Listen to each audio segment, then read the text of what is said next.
और सच बताएं, एक उम्र के बाद छोड़ना ही ठीक है। क्यों महाराज जी?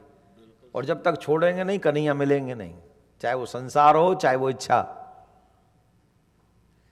50 साल तक अर्जित करो, ईमानदारी से संचित करो, जितना इकट्ठा हो जाए खूब करो, और 50 के बाद छोड़ना शुरू करो।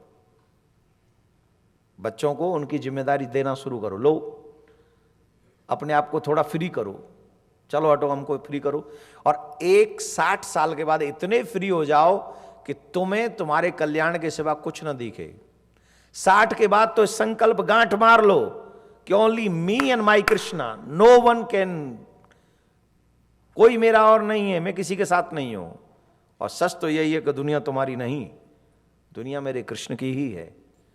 ये तो भगवान ने एक सफर करने के, चलो बहुत लंबा हो जाएगा।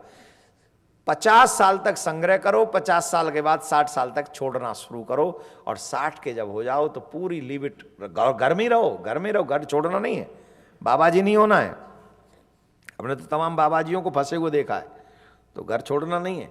घर में रह के घर छोड़ दो, मन में घर ना रहे, ये है सन्यास सबसे बड़ा। कई लोग तो कह रहे होंगे गुप्ता जी तो हमारे सब बिजनेस का क्या करें फिर। अब उसका भी एक ऑप्शन है, ये मेरा है ही नहीं, ठाकुर जी का है,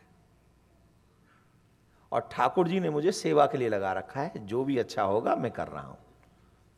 और उसका भी धर्म के लिए आप ये समझो, आप जितने भी लोग कमा रहे हैं उसमें परोपकार करना प्रारंभ कर दो, फिर देखो आप, यही आपका काम, बिजनेस, जॉब आपकी भक्ति की सीढ़ी बन जाएगा और आपको कृष्ण तक ले जाएगा। मैं लिख के ब्रजवासी का वाक्य है, लिख लीजिए आप,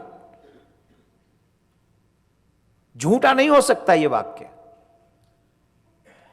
आप अपने बिजनेस को ठाकुर जी का मान लो, अपनी जॉब को ठाकुर जी का मान लो, अपने परिवार को, और ये सच भी है कि तुम्हारा नहीं है, यही सच है कि तुम्हारा नहीं है। तुम माने अपना बैठे हो, यही तुम्हारी गलती है। उस गलती को सुधार लो बस, कि मेरा नहीं है। मैं कैलगरी में गया, वहां एक बच्चा था, बहुत अच्छा एक भजन गाता था, बहुत अच्छा भजन, मतलब बच्चा स्पेशल बच्चा था, आप समझ रहे होंगे, स्पेशल बच्चा। उसने एक भजन गाया, मैं नहीं मेरा नहीं ये तन किसी का है दिया, जो भी धन मेरे पास है वो धन किसी का है दिया। तो उसके शब्द भी इतने अच्छे थे और उसकी आवाज से इतना अच्छा लग रहा, मेरी आंखों में आंसू आ गए। कितना बड़ा सत्य उस भजन में उसने दिया। तो ये सच है, ये शरीर भी मेरा नहीं है, तो फिर शरीर से संचित चीजें मेरी कैसे हो सकती हैं। फिर भी दैहिक, दैविक, भौतिक इंद्रतापों का नाश करने का कार्य अगर कोई कर सकता है तो वो सिर्फ कृष्ण है।